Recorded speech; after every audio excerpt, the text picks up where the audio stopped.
In this video, I'm making a sheath for my knife called Luminous. To begin, I make a paper template of the sheath. I then use the template to lay out and cut out the main leather components we need. The main body of the sheath will be made from some pre-dyed black cow leather. The front and back visible portions of the sheath will be made from some beautifully textured exotic leather. I spend quite a bit of time cutting out the main pieces, trying to be as accurate as I can while I'm cutting them out. Sheath making, I find, is pretty much just cutting out leather, waiting for contact cement to dry, and a little bit of stitching.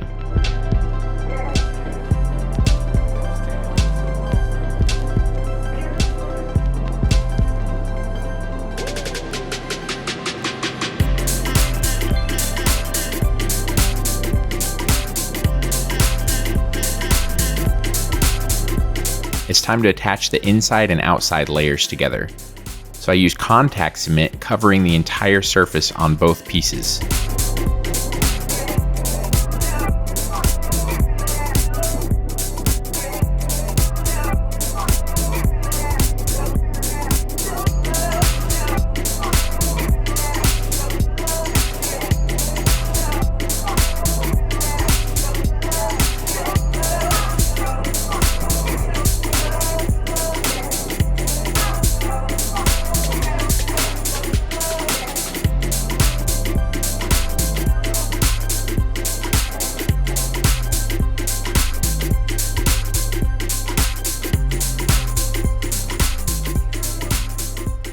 After a few minutes, the contact cement has set up enough to where I can apply the two pieces together. Then I add the contact by lightly hammering the entire surface, and I get a really good bond between the two.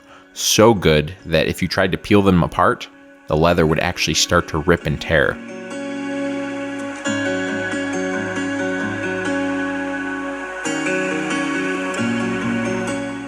Once I'm done on the front panel, we do the same process to the back panel, adding the cowhide and our beautifully textured leather together, wrapping it around the end of the sheath and tapering it on what will become the inside of the sheath so the knife goes in and out very smoothly.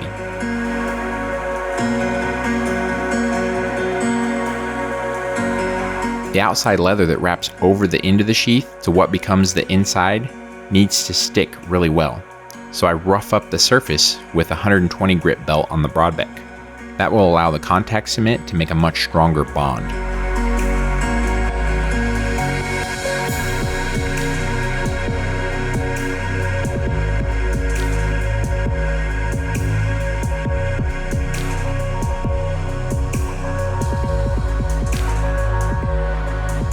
Don't mind me, I am accelerating the drying process so we can contact cement the sheath pieces together quickly. Yes, that's what I'm doing.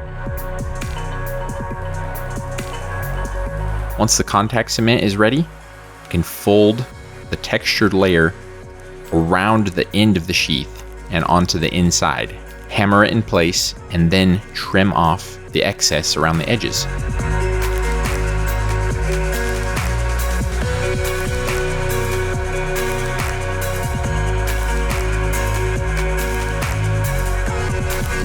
I then take it back to the 2x72 belt grinder to taper the textured leather on the inside of the sheath.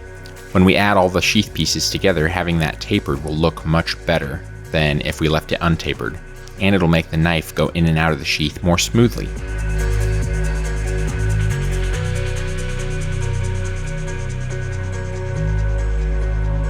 I use some gum transicant.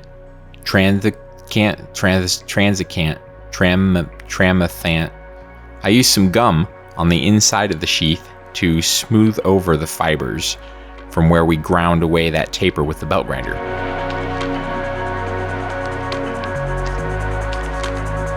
Now that the front and back panels are ready to go, it's time to start adding in the welt to the sheath. Once again, I go back to the 2x72 with the front and back panels to rough up the area the welt will be contact cemented to the sheath.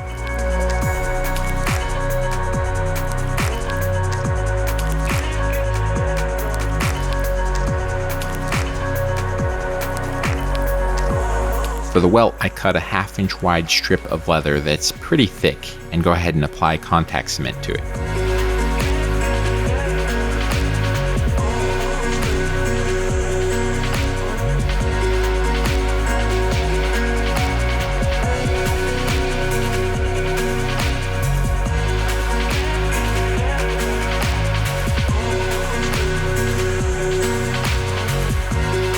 After one strip of the welt is in, I add the other side in. I used to make the welt out of one piece, but I realized that wasted a lot of leather. So I now make it out of 2 strips, and you don't even see the seam where they come together when it's all done.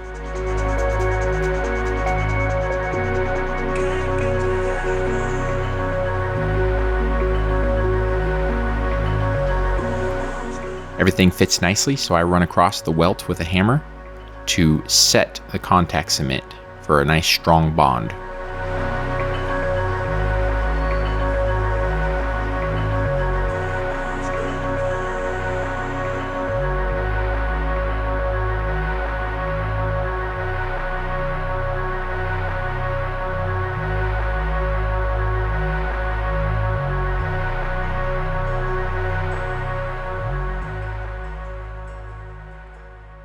The leather I used for the welt was thick enough for the majority of the knife. I have to add these extra layers because the knife is thicker the closer we get to the guard, and if I didn't add a little extra layer to the welt, the knife would fit into the sheath too tightly. As the welt's coming together, you can see that it creates a nice little pocket inside the sheath that the knife can live in. Making that pocket the right size is the tricky part. You want the knife to fit nicely, not too tight and not too loose. Something else that can kind of affect it is after you stitch everything together, it actually pulls it really tight. So it might seem like it fits loose before you stitch, and then after you stitch it could be perfect or maybe even too tight. So you gotta play it by ear and do it a couple times and you'll get a feel for how tight to make that pocket. I also skived down the welt to taper it. I want to match the taper on my knife. The knife has a little bit of a taper starting all the way up at the ricasso going down to the tip. We want that taper to be emulated in the sheath. Office clamps work really well to hold the sheath together and see how the knife fits before we start contact cementing the whole thing together.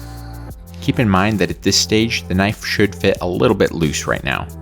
After we add the stitching, it'll actually clamp the layers together much tighter than they are now with office clamps and make the knife fit a little bit tighter than it's currently fitting.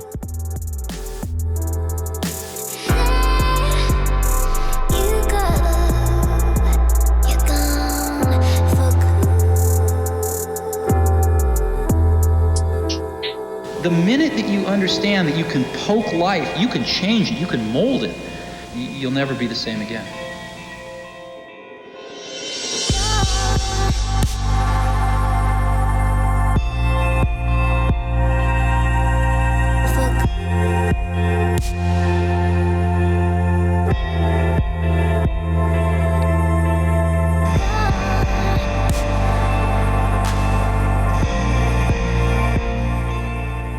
After contact cementing all of our sheath parts together, I can start cleaning up the edge on the belt sander. There's some minor inconsistencies with the size of the front and the back and the welt, so using the belt sander quickly evens everything out and makes it all flush.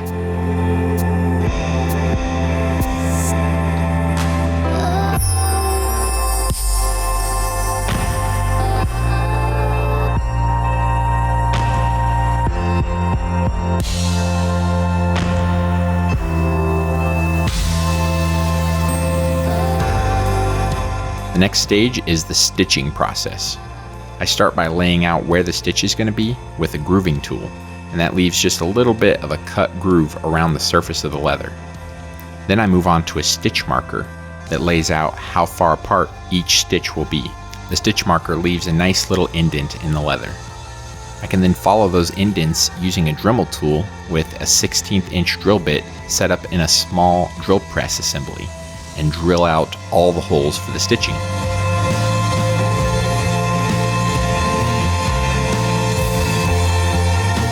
After drilling all those holes, it's time to start stitching. I'm using a really high quality string that has a bit of a wax coating on it. I'm using 2 needles, one on each end of the thread. I go into each hole from both directions. That way I get a continuous stitch all the way down the front and back of the sheath.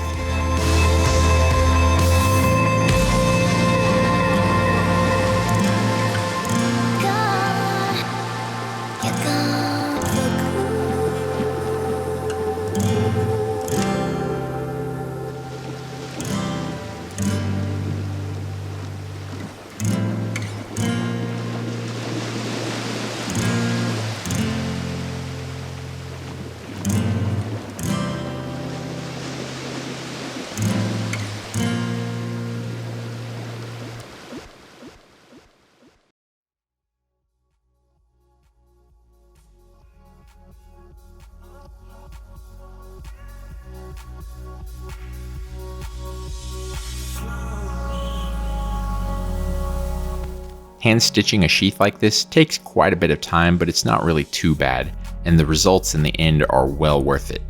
The stitching on the front and back of the sheath come out looking very nice in the end. We're down to the final hole. I tie a knot and pull the string through so the knot is on the inside of the sheath and clip off the excess string. My secret weapon to make the stitching look really nice is to go over it after you're done stitching with the stitch marker. It lays the string down flat and makes it look beautiful. Now that the stitching's done, we can clean up the edges once again. Not only that, but we're going to dome the edge of the sheath as well.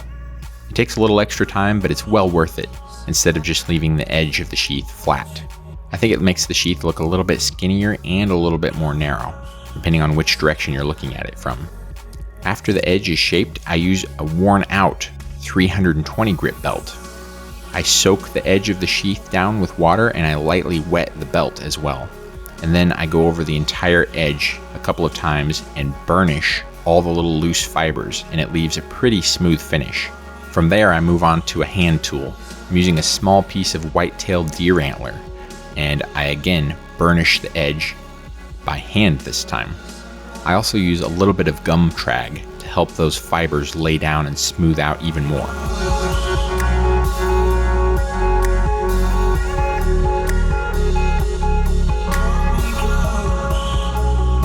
Since we got the edge wet with water, I let the sheath dry overnight, and then we can airbrush on the WYO sheen leather finish.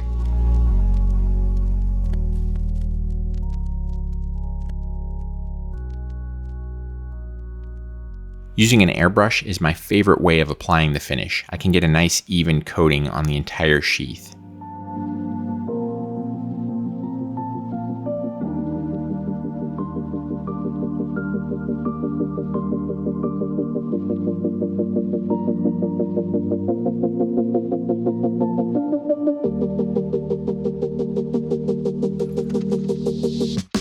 I love the way this sheath came out.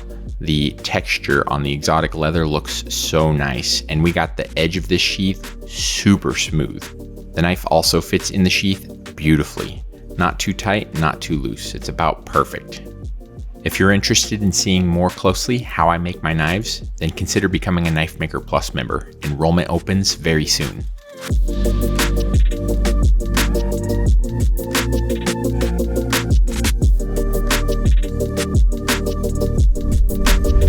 I will see you in the next video. May the forge be with you. Bye bye!